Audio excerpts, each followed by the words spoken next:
ironically, has COVID helped your business? Would probably be the Oh, starter starting with a to big one. entree into Improvewell and your introduction. It's only easy questions around here, so don't worry. Thanks, guys. Yeah, so for anyone who doesn't know who I am, I'm Lara Mott. I'm the CEO and co-founder of Improvewell, and Improvewell is a health tech business that has a digital tool for frontline staff. We designed it as the sort of purpose-built engagement tool. Can I just qualify, Laura, for people who might not be familiar? Frontline staff are exactly what type of staff? So that would be a doctor, nurse, porter, anybody at the coalface, right at the sharp end of delivering care, we'd say. So anybody doing the day job that is seeing day to day the challenges on the shop floor, which perhaps, the execs at the top of the business are not seeing. So we wanted to find a way to give them a voice, because kind of like that Toyota Kaizen continuous improvement philosophy. So Toyota ask every single person on the manufacturing front line, what one small change could you make today to make tomorrow better? We kind of wanted to do that for healthcare. Wow. Yeah. So the Toyota production system, it's called. Okay. And it's wildly successful. I mean, I think they get something ridiculous like, 1 million ideas a year from their workforce. Really? Yeah. Was that a sort of, when you first thought of Improvewell, was that penny or that spark from hearing about? Did you find the Toyota thing first, or did you find that afterwards? To be honest, the idea came from my co-founder. So my co-founder is a guy called Dr. Naeem Ahmed, and he spent his career in the NHS. He's currently a consultant at Chelsea and Westminster and does work with NHS England. And he came up with this idea of a junior doctor feedback app, because he was seeing the daily pressures and the daily issues on the front line. And these don't need to be massive things. These could be small tweaks. But obviously, if you get those marginal gains right across a big workforce, they can make a big impact. So I guess we were always aware of the Toyota thing, the marginal gains in British cycling, for example. So it's quite well documented in sport and other industries. But for healthcare, we kind of wanted to find a way to give frontline staff a voice 24/7, so that managers could just be a bit more proactive in their decision making informed decisions, rather than something going wrong, and there being a big inquiry. Actually becoming a sort of more listening organization was the aim. And interestingly, before COVID, we've been around 5 years. We've worked with more than 30 NHS partners. So it's been a brilliant journey. But I have to say, when the pandemic hit, I just didn't know if it was going to be game over. That's it. The NHS isn't going to make any decisions. It's all hands on deck. But I would say that suddenly then everybody realized they needed real-time data from the workforce. They needed a sort of rapid learning environment, because they didn't know what they were going to be dealing with. So we supported 2 of the COVID-19 surge hospitals, so the Nightingale London at the Excel Centre, and the Dragon's Heart Hospital at Cardiff's Principality Stadium. So suddenly our tool was seen as a must-have rather than a nice-to-have, perhaps, because you needed something that was proven and tested and could work at scale. So yeah, I would say it did accelerate. We've had our busiest 18 months. So yes, I would say it has accelerated things. That hasn't been without its challenges, of course. How do you tackle that initial sort of, I suppose it's perhaps when you go and see some of these trusts and they go, oh, we've got this legacy system that works perfectly well, or we don't have anything and we don't really care. But how do you tackle those types of issues? Yeah, to be honest, we're rarely replacing a legacy system. I think it's the former. So people are doing good work already with things like SurveyMonkey or suggestion boxes or pen and paper methods, or more people-based processes, like meetings and things like that. I think the challenge with those sorts of things is, first of all, there's no sort of centralized system. So you might have pockets across the organization that are doing that really, really well, and that's great. WhatsApp and Microsoft Teams and Facebook groups and all those sort of things, they have their place. But for a kind of central repository for effectively business intelligence, you are missing trends and pressure points and kind of that bigger picture of what's working well and what could be improved in your organization. So we rarely get involved with an organization that hasn't already tried something, but what they've noticed is it's a central email inbox or an Excel sheet or something where somebody has responsibility for processing hundreds of data points, and then you can't spot trends and you can't spot improvement over time. You can't complete the feedback loop. It's all very one way, and then it becomes somebody's job, as well as their day job and the 5 other hats they're wearing, to respond to real-time feedback from staff. So the NHS already do great things like the annual staff survey, and as I say, they often have numbers of different ways to engage staff and get people involved in improvement. What we do is kind of come in and streamline all of that into one central platform. We can absolutely combine other data feeds. It doesn't just have to be our tool. But then we allow people to kind of, or we help people, sorry, rather than allow, we sort of enable them to drive bottom-up change in a way that is scalable across a very large, very complex geographic. You enable insights. Would you say you're kind of giving them the insights, the conclusions, the action points? Absolutely. And we sort of make it easy, I guess when everybody moved to home working and things like that, not necessarily the clinical workforce, but the non-clinical workforce, you've got people providing care at home. You've got all sorts of colleagues that suddenly are starting and finishing their work day in a different place. And so again, if you've got pen and paper methods or a poster on the wall in one place, that person might not see that anymore. So we've sort of it's basically digitizing the process, making it more efficient, and also giving people the visibility they need. So giving the ward manager the data that he or she needs, giving the divisional manager the data that they need, and then giving the C-suite the data that they need. And they're different stakeholders there. So we've got quite a few stakeholders with our product. We've got the frontline user, the doctor, nurse, porter, physio. Then you've got the kind of manager who may not actually be a manager, but might be just somebody responsible for those insights, as you say, Chris. And then you've got the kind of execs who all know they need to do something to support the workforce. But when you have to support a workforce of 5,000 staff, it's very different to supporting a workforce of 70. So, and anywhere in between. It'd be interesting to hear as well what kind of changes you saw on the data sort of before COVID, and then maybe in that acute sort of lockdown phase of COVID, and then going into now where we have this big backlog and all this sort of thing. Have you sort of seen different sort of areas in the data changing throughout that process? I think, to be honest, it's been a continuation of how do we support staff. So the workforce is the biggest asset that the NHS has. It's the world's 5th largest employer, for anyone who doesn't know that. So something like 1.7 million staff. The focus has very much been, and actually this is for the 5 years of our journey rather than just the last 2, is how can you improve staff experience so that they can give the best possible care. So a lot of stuff over the last 5 years has been focused on staff wellbeing at work.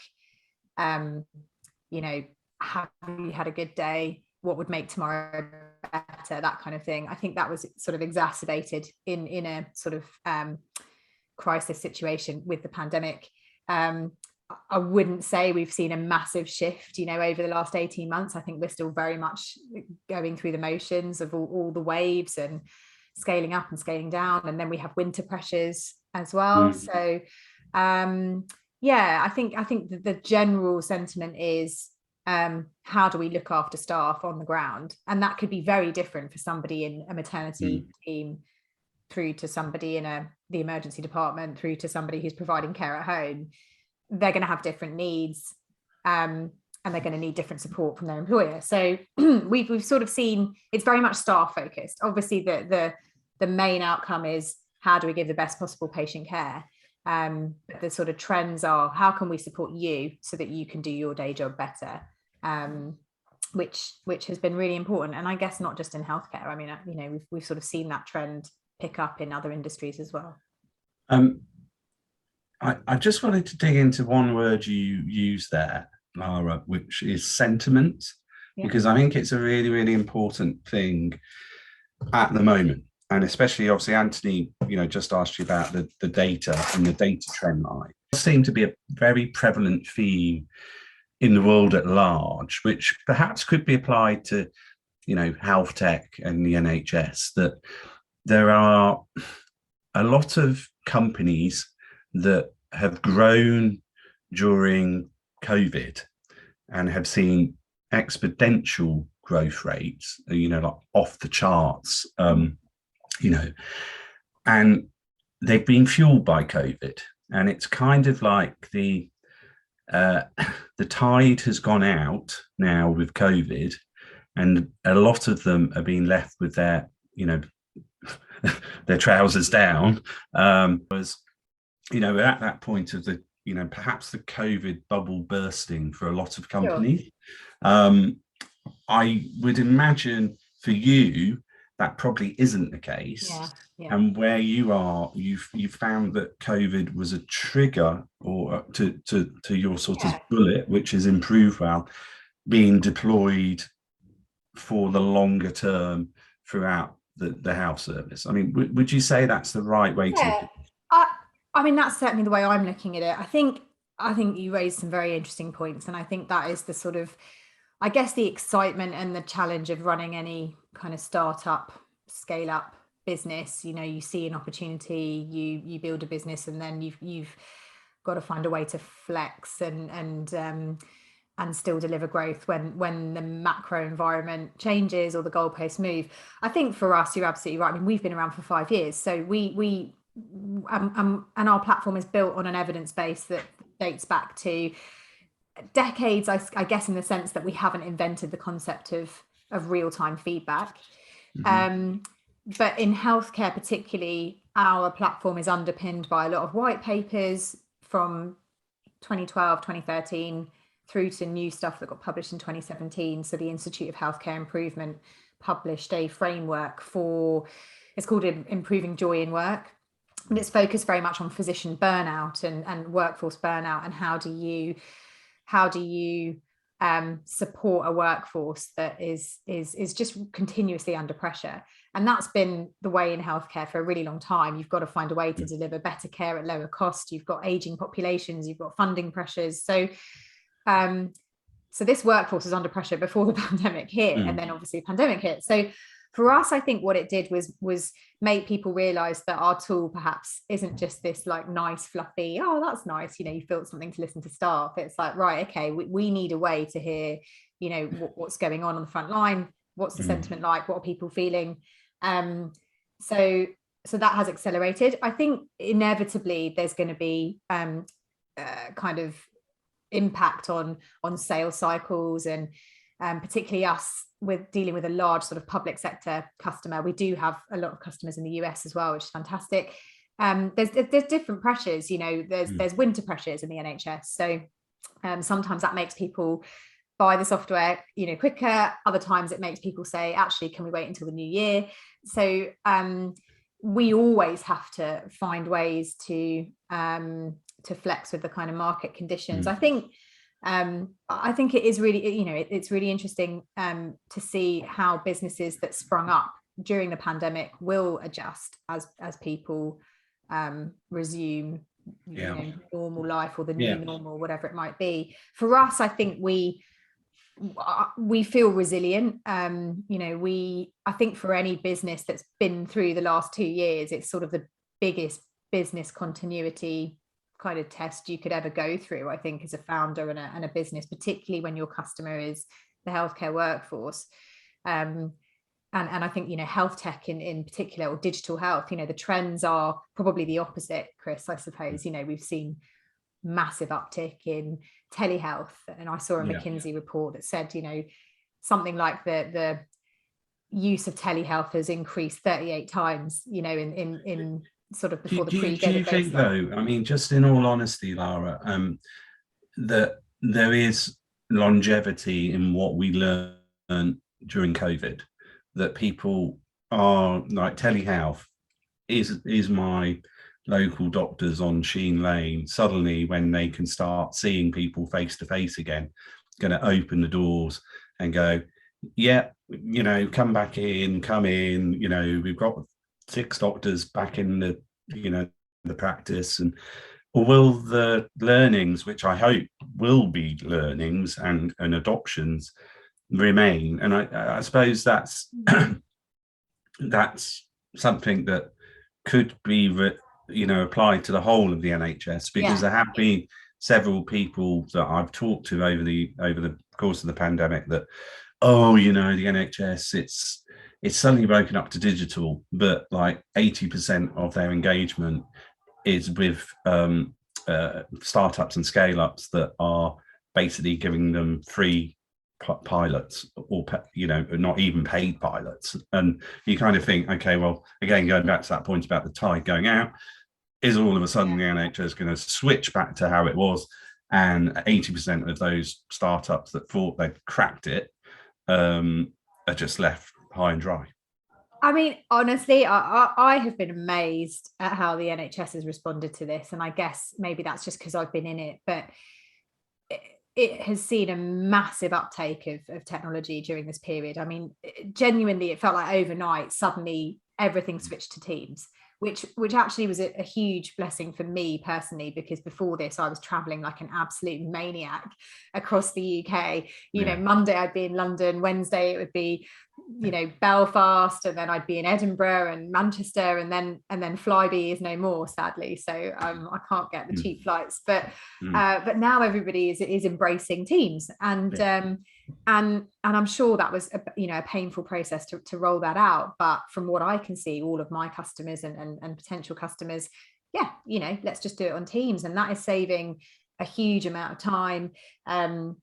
There's stats floating around in terms of how much time and how much money that saved people. Of course, it doesn't replace face-to-face meetings, you know. So I think, to your point about will everything suddenly now be digital? I don't think it will. You know, there are certain demographics and certain, you know, members of the population who don't want to, you know, speak to a doctor. There are certain, you know, disease indications and conditions where you have to go and see someone, you know. So I think giving people the option of do you want to do this consult by phone or by video call or whatever, I think it's that flexibility that needs to remain, because there'll be a huge number of us that are happy to have you know, I had an asthma review the other day on the phone, and it was great because you know, I was on the run, and there was really no reason for me to go in and wait and take up a slot when I could do that over the phone.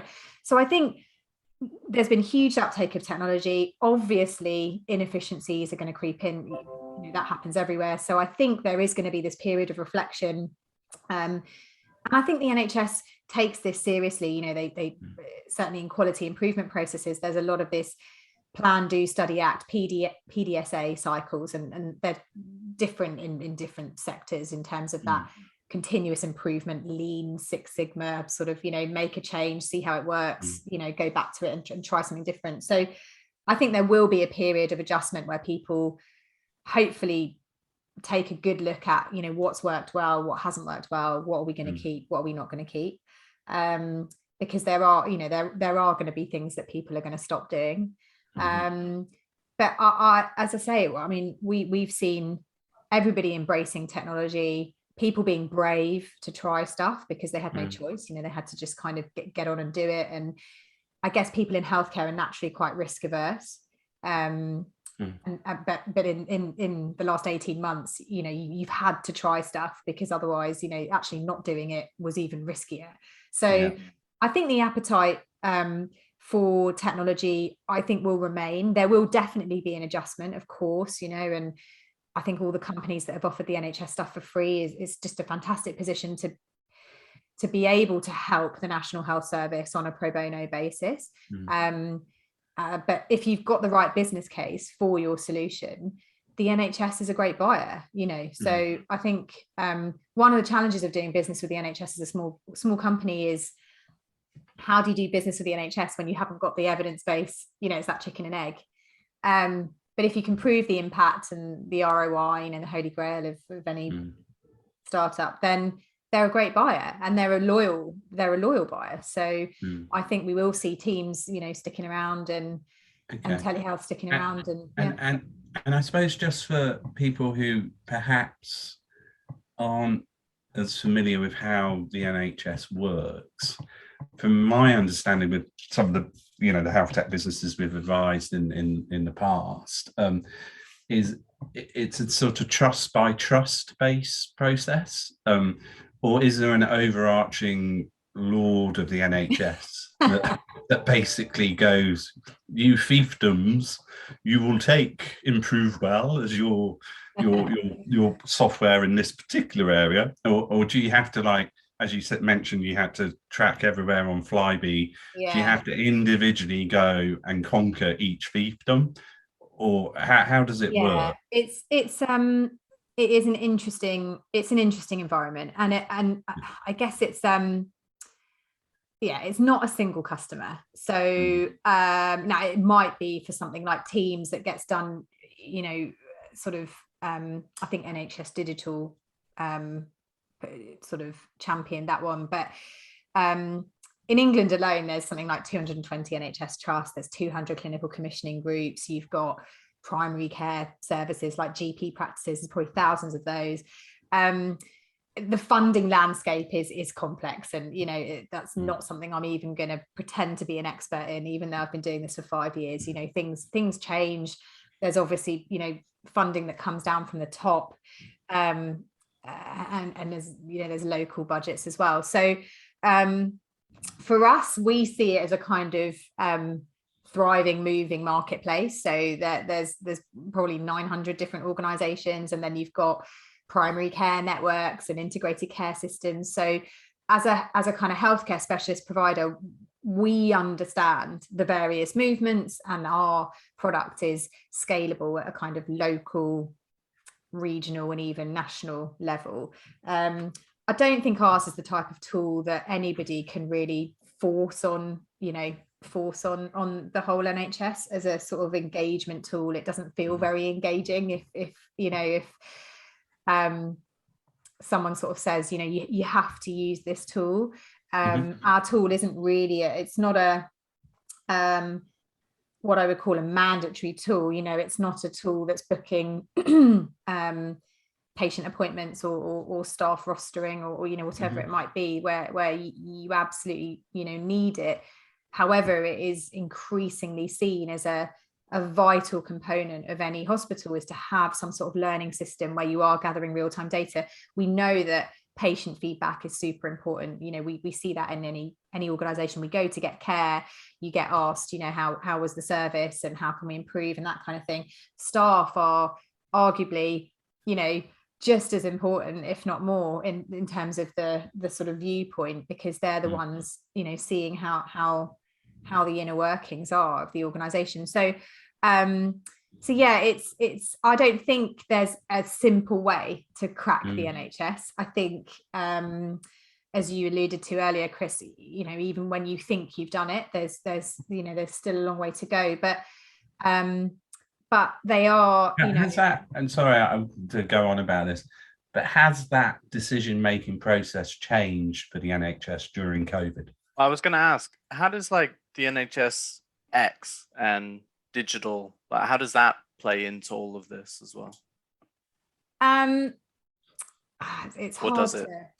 It definitely does. There's just so many, there's so many of these different organizations, and they all have a role, and they all kind of I think the King's Fund did an amazing kind of infographic video where it brought together all the various moving parts of the NHS. I mean, you could do a whole series on that. People have sped up their decision making. I think people are very sort of clear about what they want and when they want it.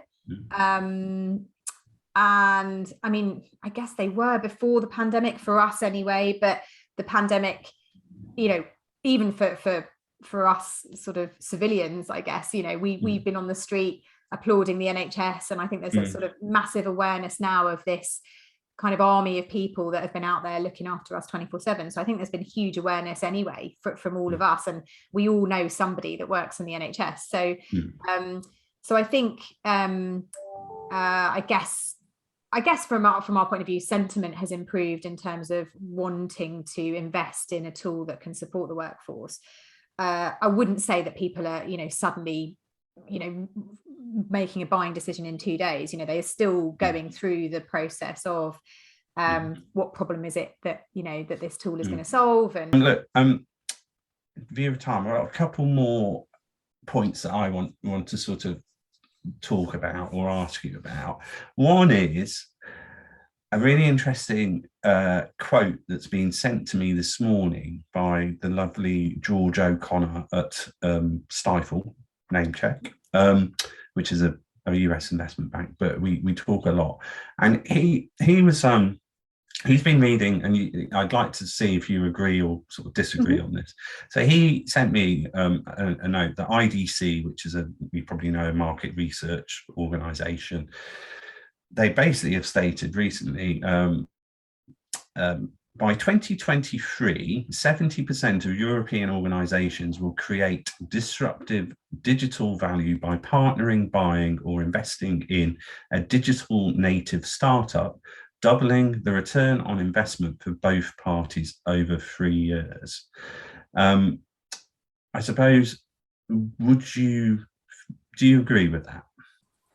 Yeah, I think the appetite is there. I mean, I think when the whole world goes through something like this, I mean, how often are we going to live through a situation like this? I mean, we'll never live through a situation like this again, really. I hope not.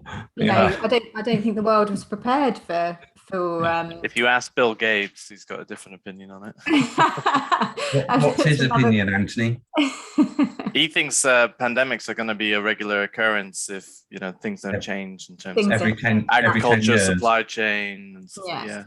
Yeah. So I think the world needs to wake up and I guess get a bit more prepared. But so I suppose putting that into the context of Improvewell. Yeah. So by 2023, could you see a magical exit on the horizon, or do you want to, because obviously we do have, as I mentioned, lots of investor listeners looking for good opportunities, and it's always, some people shy away from asking this question, but I always love it when a founder turns around and says, well, actually, we want to IPO by 2022, or we want to be bought by a US software company in 2022, or do you know what I mean? What would Improvewell's? I think our aspirations are we want the product to live on. So I think for us, this is a product that both myself and my co-founder and the whole team really care really deeply about.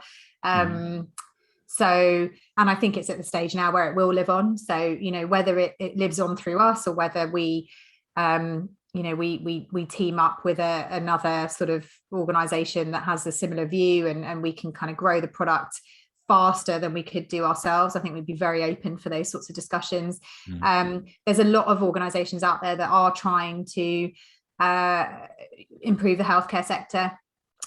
So, like-minded organizations, it would be great to have those conversations. Obviously, like-minded investors too. I think, interestingly, we're seeing interest from other industries as well. So we've got a few other, industry players knocking on our door to say, well, could I use this tool in my organization? They absolutely could.